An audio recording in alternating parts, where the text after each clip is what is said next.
All right, hey, I hadn't done one of these in a while, so this probably be a rough video. It would definitely won't be as polished as some of these other ones I've seen. But I got a 2013 Ford F150 XLT with the 5.0 V8 engine, and I've been seeing this issue a lot online. I didn't realize how common it was. But just to tell you a short story, I took my truck to a shop here in Savannah called Mavis. Um, about a month ago, I guess you could say. And so my truck was shaking really bad, mostly when I brake, but I would notice sometimes when I'm just accelerating as well. So I said, well, I'll just take it to them, let them check it out. And so they said, yeah, they would. You know, they said, check everything, check your brakes, your tires, whatever, see what the problem is. So I said, okay, cool. This was the week before Thanksgiving, actually. And then I said, well, I got to go out of town next weekend, so why don't you go ahead and change my oil as well while you're at it? No problem. We'll take care of it. This was the Sunday before Thanksgiving. So dropped it off to them. So they called me a couple hours later, said, hey, we see why your vehicle is shaking. You need your front brake pads and rotors replaced. I said, okay, that's, I can deal with that. I don't think I've ever had those replaced. This is a 2013 truck. I've had it since 2008. And to be honest, I don't think they've ever been done. I know my rear ones have, but I don't think the front ones were done. So anyway, and the young lady, she said, oh, and by the way, your oil dipstick is stuck. So I said, it's stuck? What do you mean? She said, it's stuck where we can't pull it out. I said, well, how about this? I said, don't worry about changing the oil. Just go ahead and do the brakes. I said, because I don't want y'all to break my dipstick. So just don't worry about that part. Just do the brakes. And so she says, okay. And she said it just like that. So that kind of was like a red flag in my mind, but whatever. I didn't really pay it too much attention. So go pick it up. Go pay. All is well. Drive it home. So then Monday morning, the very next day, I'm getting ready to leave for work. And I said, you know what, let me check this stick and see exactly how stuck it is so I can know what I'm dealing with, kind of get my mind around it. So I go lift up the hood and go to pull the stick out. And that circle ring, the handle, I grab it and it falls. Literally, it's just sitting on top of the hole. And I said, they changed the oil. So it looked like they broke it and then they just set the ring on top. So if you just looked in there, you would think, oh, okay, yeah, everything's well and good. But as soon as you touch it, it fell off. So I was a little aggravated, so I called them up. I'm like, hey, talked to the general manager. He answered the phone and said, hey, I was there yesterday, told them not to change my oil because they said the dipstick was stuck. And evidently they did it anyway because now my stick is broken.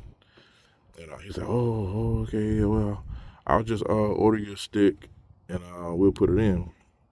He said, can you bring the truck up here? So I drove it up there, showed him what I was dealing with, and I wish I had taken a video before I fixed it, but the old dipstick was probably half an inch down in the hole. Like I've seen a lot of them that have tubes come out, or that the stick goes in, an exposed tube, I guess I should say. But what I've learned is the tube for this is actually inside that hole down there. Ford, yeah. Anyway, so the broken off part of the dipstick was maybe a half an inch down in the hole. So everybody said, well, why don't you just grab some needle nose pliers?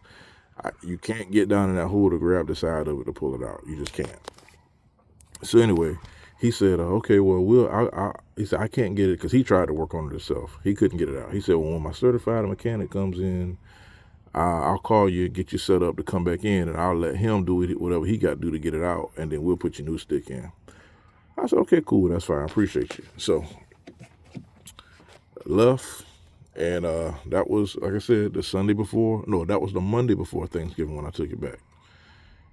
Well, still hadn't heard enough from him. And to be honest, from past experiences with Mavis, I really didn't expect to hear anything from them. That's just how they operate.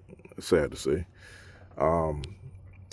So anyway, in my spare time, because I'm definitely not a mechanic, I do some of my own things. Like prime example, last Saturday, I don't know if you can see, but I put this water pump on Yep, there you go.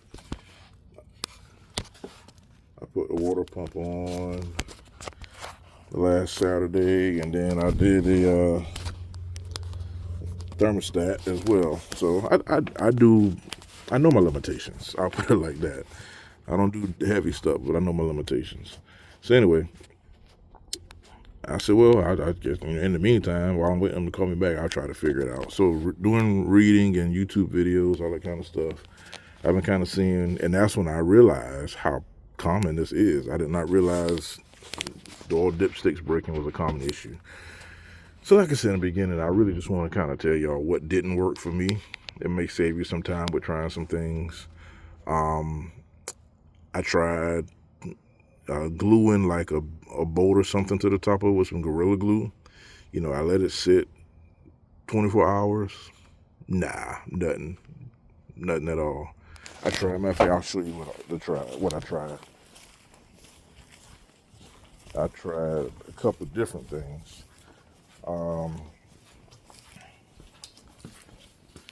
I actually used this right here, this Gorilla Contact.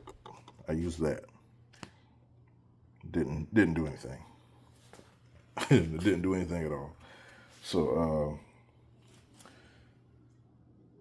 what else? Where's my little pick?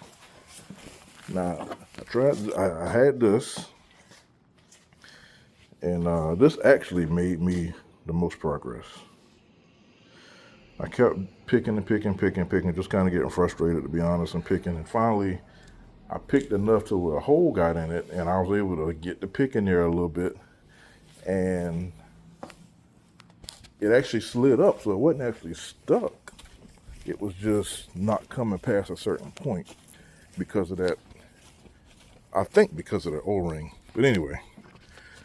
So then I finally got to the screw idea. I saw a lot of people saying, hey, stick a drywall screw in.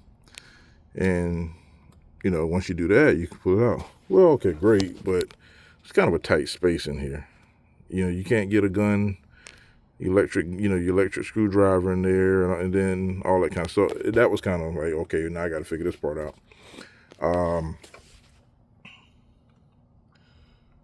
My rigid gun was too big, and like I said, I'm an IT guy, so I got a little small, low-powered driver that I use for working on computers and laptops. I said, well, that'll probably be great because it's a little smaller, plus it's not as strong, and I didn't want to use something too strong because it's a little cool out here. That would break that plastic when I drove that screw in. So I said, well, this would be great. I can drive it in slow, and hopefully that'll get it. So still couldn't get that in there. So what I ended up doing was taking my pick and picking that hole, and then took my drywall screw.